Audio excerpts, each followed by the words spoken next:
Good afternoon, everybody. I am Eric Berlin, City Administrator, here with the City of North Kansas City.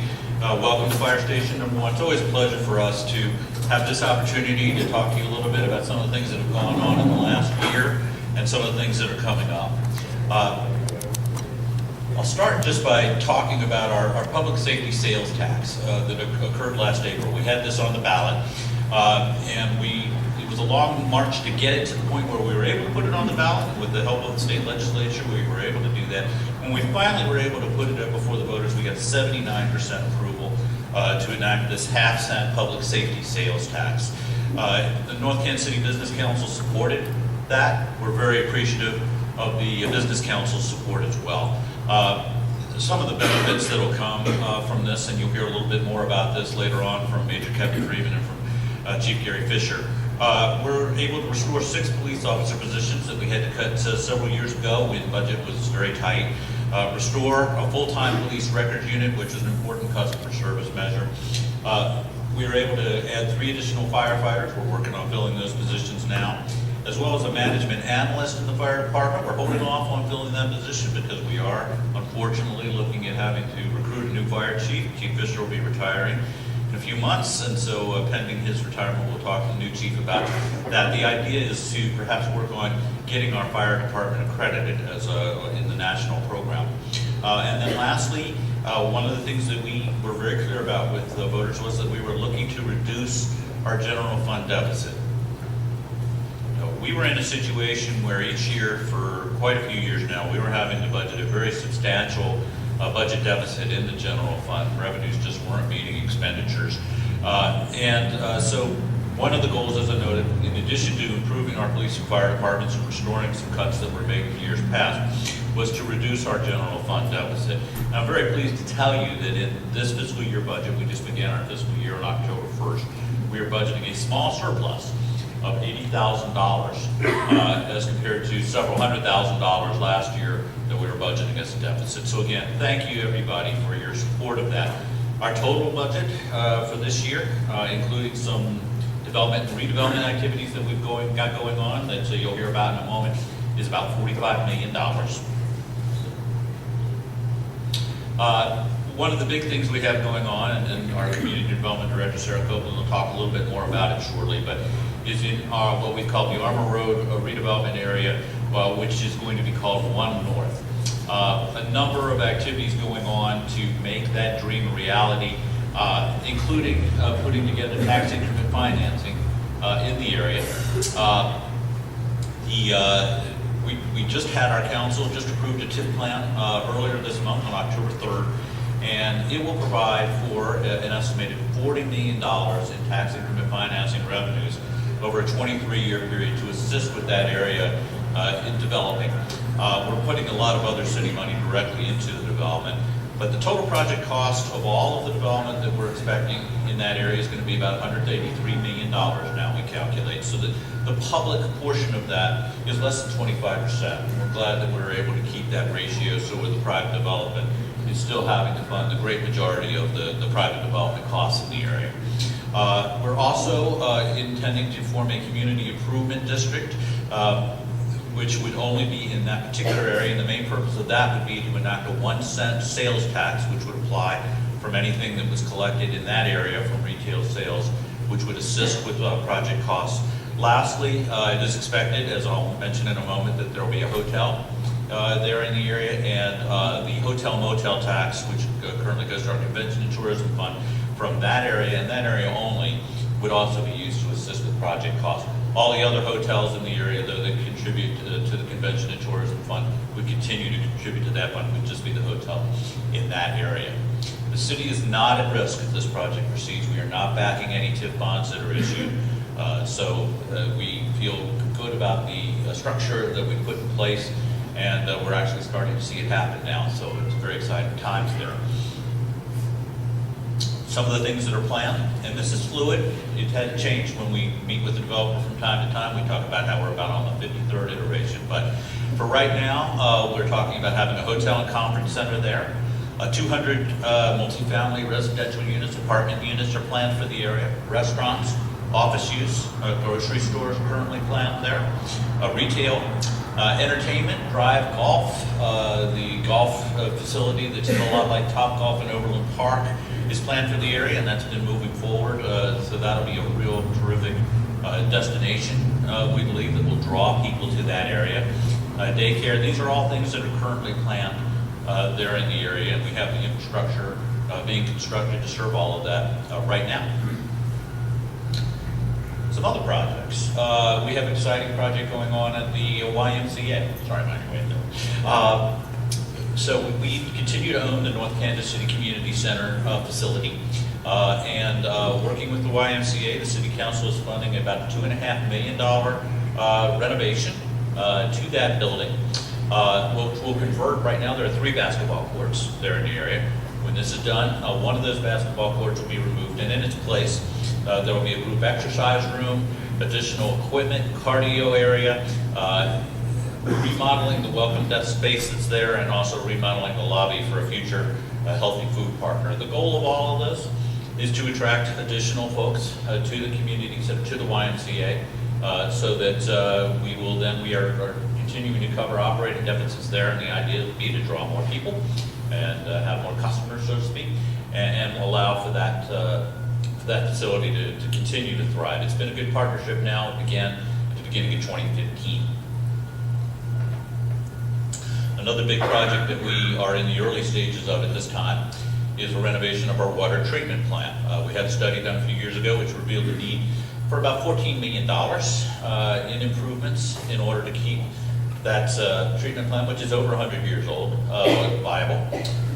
So one of the first things that we did was have a water sewer rate study performed to determine what might need to be done with water rates in order to fund that improvement. And at the conclusion of that study, the City Council made a decision to use our gaming fund, our gaming revenues fund, to fund the entire improvement. We were at a point where we had sufficient funds in there to do that. And so as a result, we will not have to increase water rates in order to fund the improvement of the water treatment plant. So that's a good news for our ratepayers. Expect that we'll have a contract to begin the design of those improvements for the City Council soon, and then renovations would proceed in the next couple of years following. One thing that we're trying very hard to do is really work on how we reach out to the public, how we communicate with all of you and all of our various stakeholders. One thing that we did this year was do a citizen survey to determine how they feel about the services that they receive from the city and about living in the city in general. I'm very pleased to tell you, I mean, our residents seem to be very, very pleased. That survey indicated 91% resident satisfaction with the quality of life here in North Kansas City and with the quality of services that are being provided by the city. So it was great news for us. We're very happy to know that people, our residents, are pleased. It sets up the bar high for us, and we'll continue to strive to keep providing those quality services that people say that they are receiving. We began broadcasting and archiving our city council meetings as well as some other meetings this year. So now, if you like, or if anybody likes, they can watch our city council meetings live on our cable channel or on our YouTube channel. And then we have archived those, and anybody can go back and look at previous meetings and watch live what occurred during a council meeting, and not just rely on minutes or other records of that. So if you ever have any interest in a particular council meeting, it's very easy to look up and watch. We also use a variety of different media channels to get the word out to people: Twitter, Instagram, Facebook, and a new service, relatively new service, Textcaster, just which I want to pitch. This is a service where you sign up and then you can get alerts either as text or as an email or both, and you can sign up for as many or as few of those as you like. And it's really a way to have information delivered straight to you. You don't have to go looking for it. If that is something you're interested in, I encourage you to go to our website and sign that up for that. It's really quite easy. So with that, I am going to turn things over to our Community Development Director, Sarah Copeland, to talk to you a little bit about some of the development activities that have occurred and will occur here in the city this year.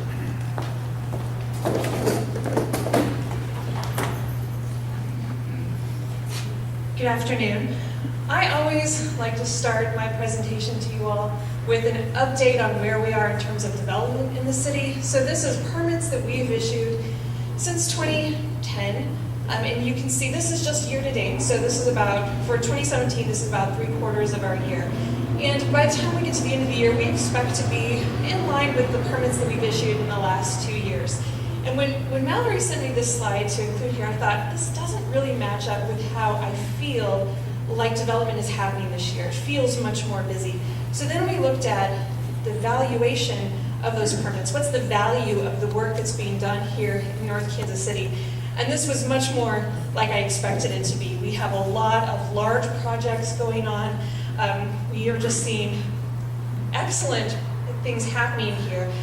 This probably will not continue to increase the way it has over the last 3 years.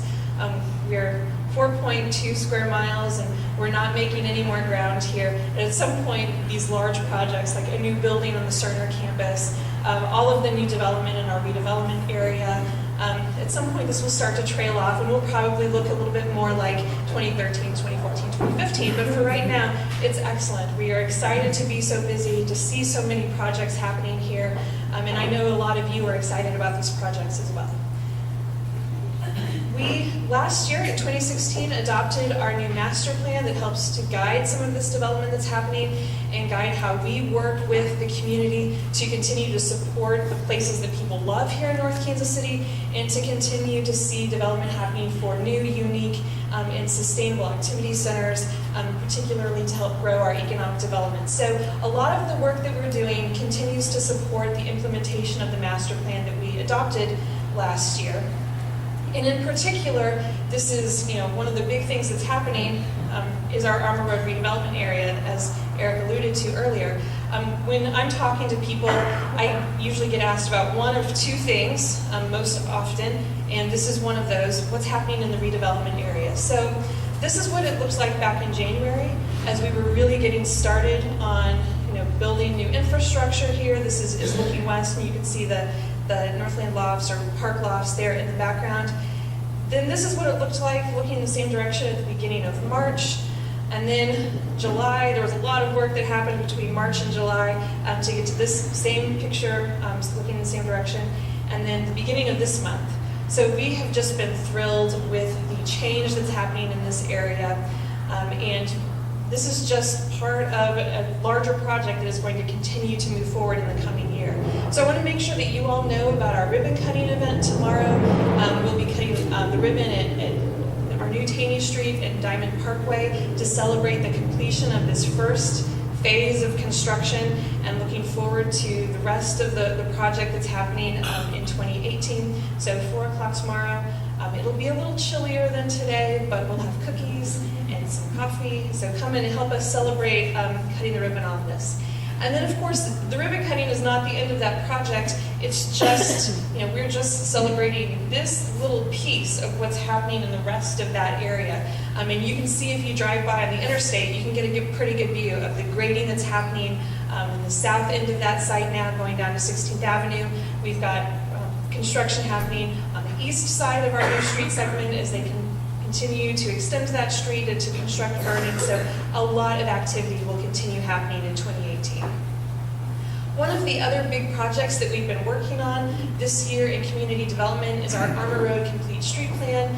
Going back to our master plan, one of our goals was to expand our downtown area, expand the residential population of North Kansas City to help support retail development. And so this is one of the projects that we're following up on the master plan with, and it's looking at how do we continue to support downtown's growth to the east. How do we make it easier and safer for people to walk and bike to get from the great neighborhoods that people love on the north side of Armour Road to the great destinations that people love on the south side of Armour Road. So we had a demonstration event and final community meeting just about a month ago at the corner of Armour and Fayette. I know some of you stopped by and gave us your input on that. We're now wrapping up this project and its recommendations with our consultant team, and I expect to have it. We'll discuss it with the Planning Commission next week, and with our advisory committee. We'll have a work session with the City Council and have this wrapped up in December. And we'll be looking at making some of these improvements next year. The other things that we're looking ahead to, we're just at the very beginning of phases, getting started with our consultants on updating our zoning ordinance. We know that it can be better aligned with our goals from the master plan. There are some things that are, difficult for you as business owners or property owners, difficult for us to enforce as city staff. So we're working on making that a better set of regulations. We'll be getting started on a parking management plan this winter. We've heard a lot over the last 6 to 8 months about parking and parking concerns. So we'll be working on that this winter. You can expect to hear from us as part of that process. And then we continue to work on updating our signage around town. In 2018, we have budgeted to start a first phase for our new wayfinding signage through town and to continue to work on our gateway signage. And of course, if you ever have questions about opening a new business, expanding your business, buying a new property, getting a certificate of occupancy, do I need a building permit? We are always ready to help you through these processes and to answer your questions. We have a series of brochures that are available online and in our lobby. We have a lot of information on our website, nkc.org/CED for community development. And of course, if you call us 274-6006, we are always happy to take your call and answer your questions and help you out. We want you all to continue to operate wonderful, healthy, sustainable, wonderful businesses here in North Kansas City and to be your partners in that. And now I would like to introduce Kelly Gotipka, our Director of Parks and Recreation.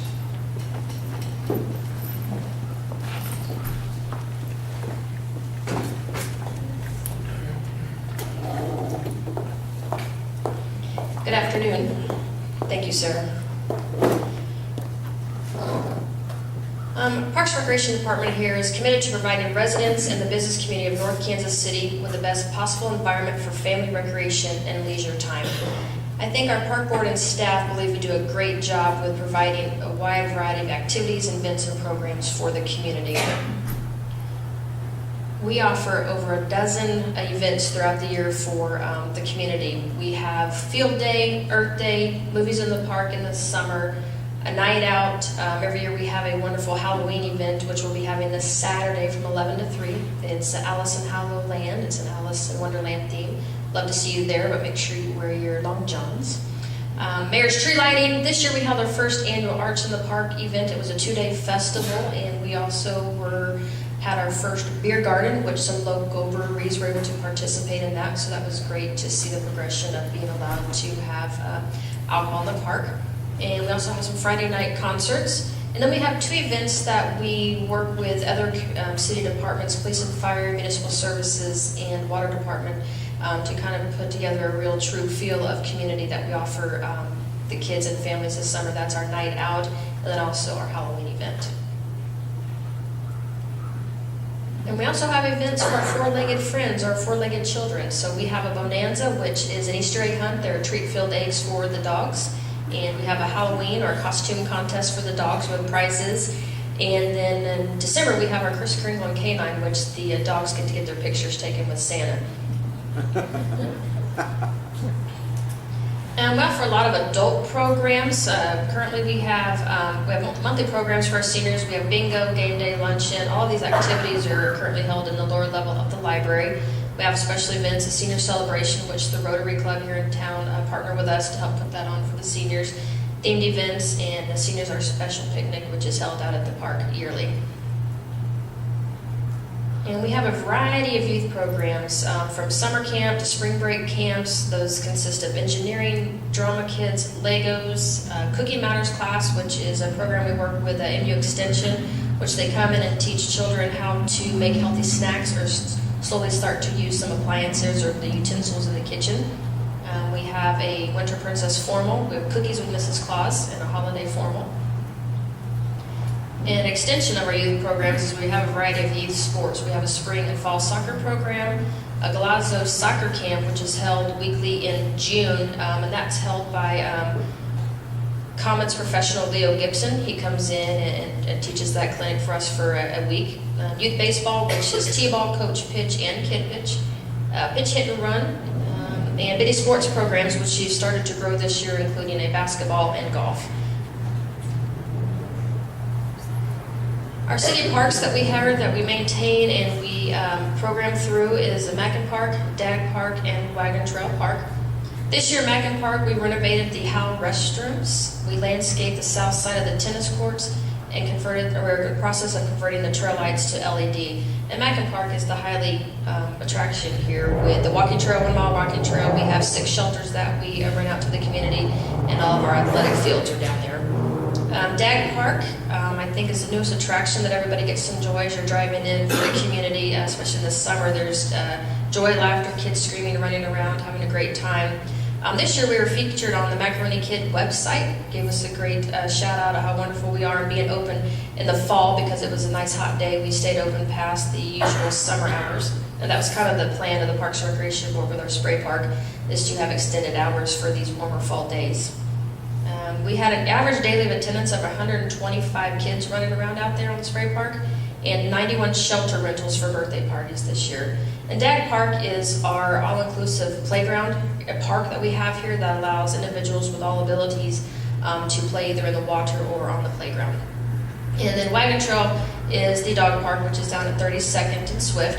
And this year we installed flagstones at the entrance and the water fountains to kind of help with some of the mud attractions that the dogs bring out down there. One thing we're really excited about, we are looking forward to moving into our new Parks and Recreation Center, completion hopefully January of 2018. This will be the offices for the Parks and Recreation staff, one central location for all of our programs for all ages, multiple rooms for a variety of programs, and then meeting and banquet room space.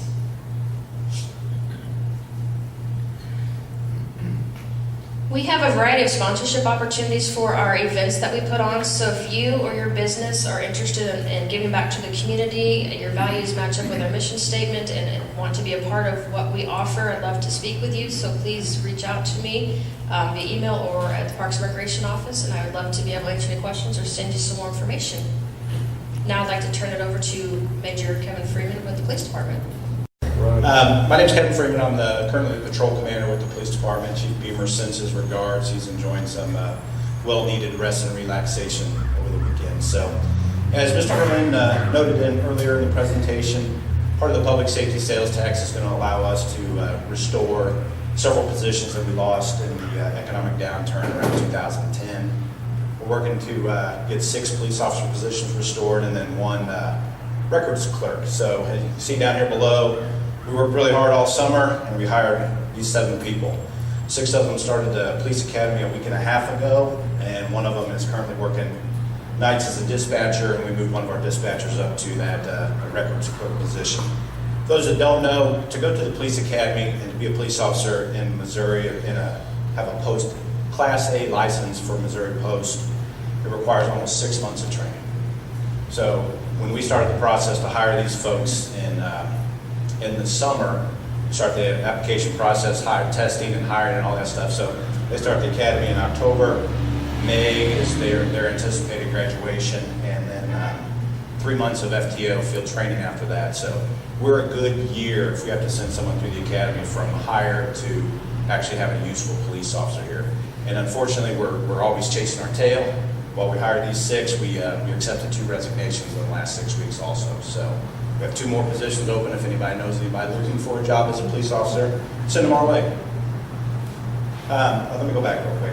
As part of the, once these officers get up and on board, we're going to reestablish some of the specialized positions that we had back in 2010, 2011. That's an additional officer in the traffic unit, getting an officer reestablished in the school as a school resource officer, and then community-oriented policing and problem solving. So those are important for outreach and some of the things that we're trying to accomplish as part of our strategic plan. Some of you may remember we had an officer that was almost designated as a business community-oriented policing officer back in when we had the unit. We probably won't have that now, but all of the community policing officers will be in tune with tending to any business needs. This is a breakdown of our crime rate. Again, it's a 3-year pattern. I think Chief Beamer's probably provided it to you in the last couple of years.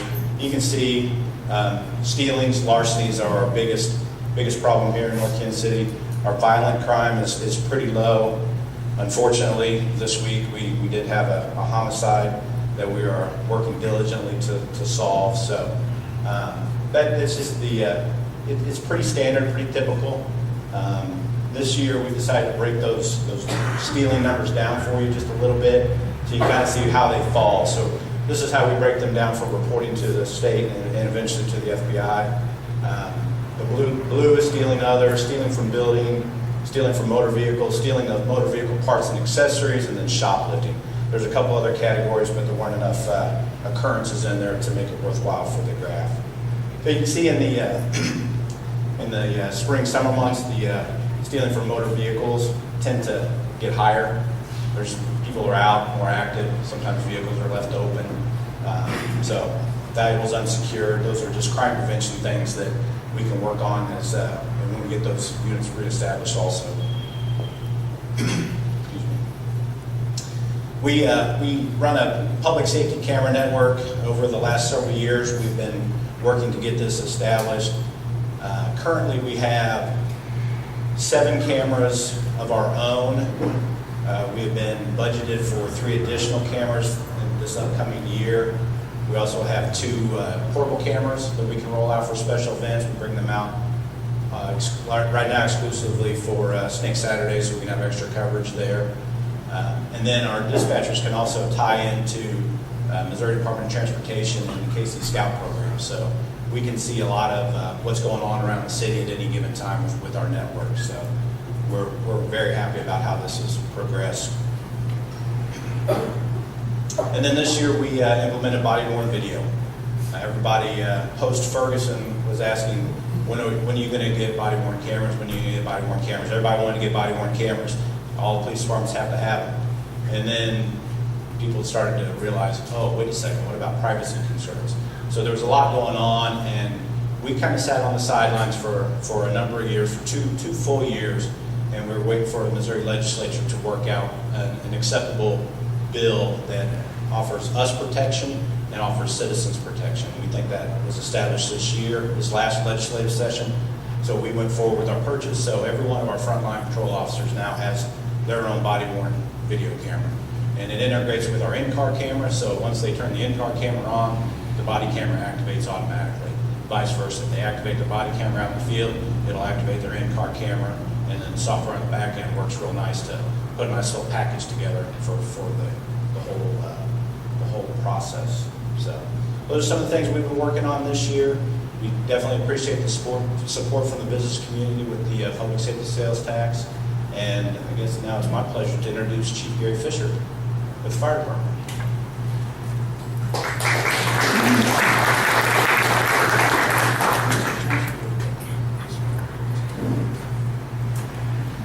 Well, good evening, good afternoon, I guess, everybody. We want to welcome you to the fire station. I'm the guy you've been waiting for because I'm last. So we'll let you out here pretty quick. In the fire department, we have an operations branch and administrative branch. Administrative branch really pays bills and does the managerial kinds of things. Really felt like you'd probably be more interested in what we do on a day-to-day basis. So we're going to talk about the operations branch today. And as you can see, this one little yellow area right here, I'm going to try to punch this and see if it works. No, I'm not going to punch it. But the yellow part down here is EMS, medical. And as you can see, it is the vast majority of what we do in the fire department. Last year we had just over 2,000 calls, and so that means about 1,800 of those were medical calls. So it's been a busy year for us. Under the operations branch, we have the training division. And the most important thing for us on a day-to-day basis is training. Nothing takes more priority over training except our response. So we spend a lot of time training on a lot of different things. And as you can see, we have over 15,000 hours so far this year actually, in training. A lot of it is company training where the captains will take the crews out and do ad hoc training, whatever happens to be on the agenda for that day. But we do a lot of engineer training, MS training, hazmat training, and so on and so forth. We also have the EMS division, obviously, what we talked about a second ago. I want to touch on what we've accomplished this last year. This last year we moved our dispatching to Kansas City Fire Department. With that comes a couple of things, emergency medical dispatching. So if you have a heart attack, or if your loved one has a heart attack, and you call on the phone, they can give you instructions on what to do. Or if the person is choking or has a poisoning, they can give you direction on what to do during the time that we are responding. And we see that as a huge improvement over our ability to provide service to you guys. The other thing that comes with that is you'll notice down here the Pulse Point app. So Kansas City provides a service called the Pulse Point app, and if you download this to your phone, and if there's a heart attack or some kind of life critical issue that happens, you will be alerted on that app. And if you know how to do CPR, or if you're a nurse or a doctor, you can respond to that right there. They typically notify somebody that's within walking distance of the event. And kind of a sidebar to that is you can also see all the other calls that are going on if you want. It's a very busy app, so I would be careful about that. But it allows you to provide a great public service if you happen to be close by.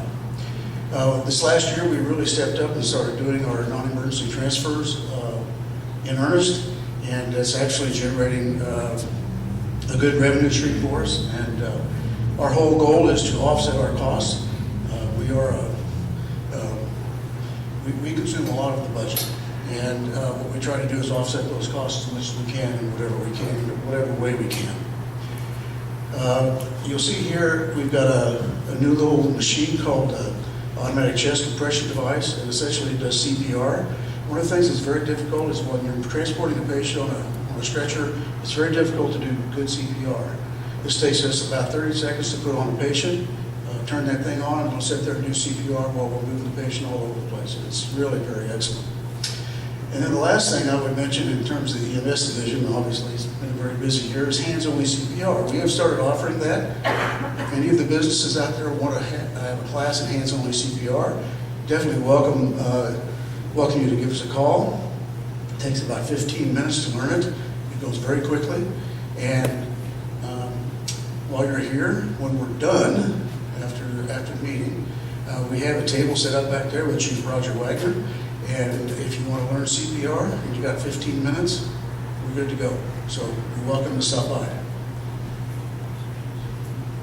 In the prevention division, we have really been very busy with the fire extinguisher program. That as well, we have set up back here in the back. If you want to learn how to operate a fire extinguisher, if you've never done that, you're welcome to do that as well. It takes a few minutes to do that as well. After the meeting. We had over 500 people trained last year, which we're very proud of, and that number continues to grow. And we'll come to your business, and we'll do the training at your business. We had 25 tours and presentations last year, especially doing fire prevention. We were always very busy during that time. And part of our prevention division is our community risk reduction program. And you can see we do a lot of things to try to reduce risk in the city of North Kansas City. We do smoke detectors, we do, for the business owners, obviously you know we do inspections, but we also do car seats, 240 so far this year for low-income families. And we do blood pressure clinics, so anytime you want to stop in the station or anytime you're out and about, you see us, we'd be happy to do a blood pressure check for you. Very important. So it's an ongoing program, we're continuing to expand that, and we think community risk reduction is really the future for the fire service. And we have about 60, well, we will have about 62 people when we get the folks hired here shortly. We'll talk about in just a second. And that's a snapshot of everybody lined up. So looking towards the future. In 2010, we lost 3 positions through attrition. We're going to replace those positions this year. Council has approved us to hire 3 more people, so that's going to be very good. This next year, we're going to have a new strategic plan. We did one in 2013, and it's been very successful. It's provided great guiding light for us, and we're going to do that again this next year. We also, I think Eric mentioned earlier, we're going to be pursuing accreditation, or at least looking at accreditation to see if it's feasible for us, which I think it is, but we'll do some more work on that. We have an ISO rating coming up next year. I think that we have a good shot of going. In 2014, we went from a 4 to a 2, and I believe this next year we can go to a 1. And so we're looking forward to that. As I mentioned, we're going to expand community risk reduction. And then we're also going to get a new fire chief next year, because I'm too old to do this stuff anymore. And so with that, we're also going to do bucket rides today if anybody wants to go up to the aerial. If you're agoraphobic, I think it is, afraid of heights, you wouldn't want to do this, but we'd be happy to offer that as well. And so with that, turn it back over to my boss, Eric. Thank you, sir.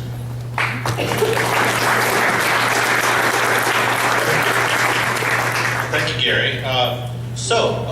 That concludes our presentation. If you have any questions for any of us about anything you heard today or anything that you didn't hear that you might be interested in, we'll be happy to try to answer any questions. Seeing none. Thank you very much.